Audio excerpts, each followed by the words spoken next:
Sebejat, serusak apapun itu, entah itu tubuh kita, entah itu watak, sifat, karakter, kepribadian kita, atau bahkan bumi ini kembali menjadi sempurna, kembali menjadi sembuh total, membaik total. Itu bukan satu hal yang tidak mungkin, itu satu hal yang bisa, nyata, bisa terjadi.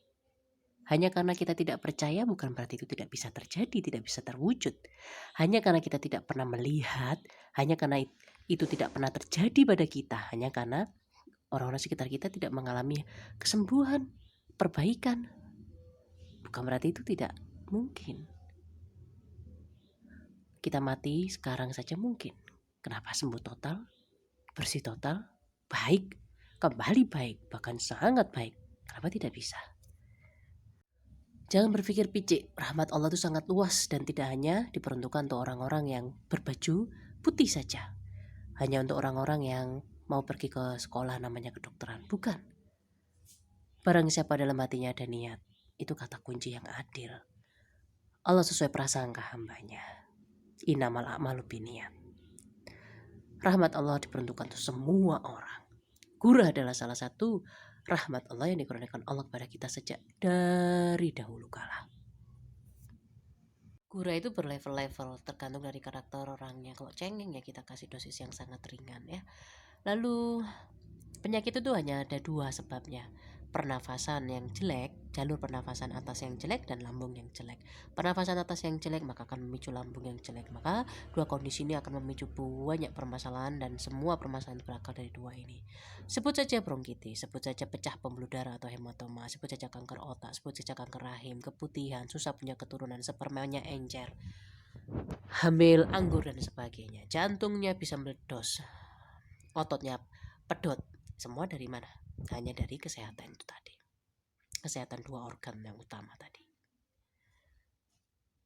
Surga dan neraka selama kita di dunia ini akan selalu terbuka untuk kita. Jadi kesembuhan itu nyata bisa terjadi. Janganlah berhenti dari satu kepicikan ke kepicikan berikutnya. Dari tidak mau mengakui bahwasanya segala sesuatu di dunia ini adalah hasil keadilan yang diberikan Allah, bahwasanya kita semua perlu berusaha, bahkan untuk sembuh, untuk sehat saja perlu berusaha. Kemarin kita karena muda dan lingkungannya, dunianya mendukung kita hidup di dunia yang tidak modern sehingga kita bisa tumbuh sehat. Di era serba modern gini ya susah, kekurangan oksigen aja luar biasa. Jadi ketika kita sudah terjebak dari satu kepicikan, kemudian kita berhasil keluar dari kepicikan itu, jangan terjebak dengan kepicikan berikutnya lagi. Satu kali gurah bisa sembuh? Loh jangan. Kecepatan sembuh itu tergantung dari apa yang ada dalam pikiran hati kita, karena Allah As-Sami Maha mendengar. Karena Allah Maha mengetahui, Allah tidak bisa dibohongi. Semua orang bisa kita bohongi, tapi Allah tidak bisa kita bohongi.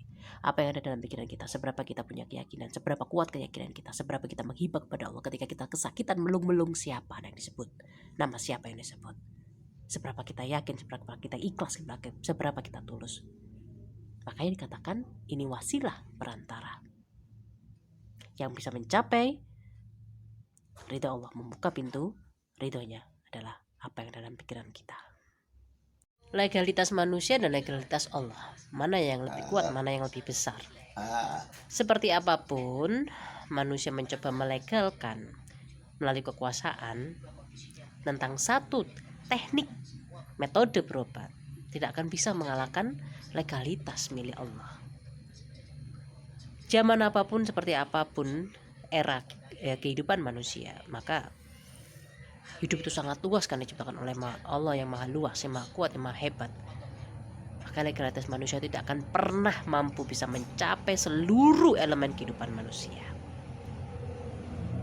Itulah rahmat Allah yang sangat luas, diperuntukkan untuk semuanya. Siapapun yang menginginkan, muslim manapun yang menginginkan.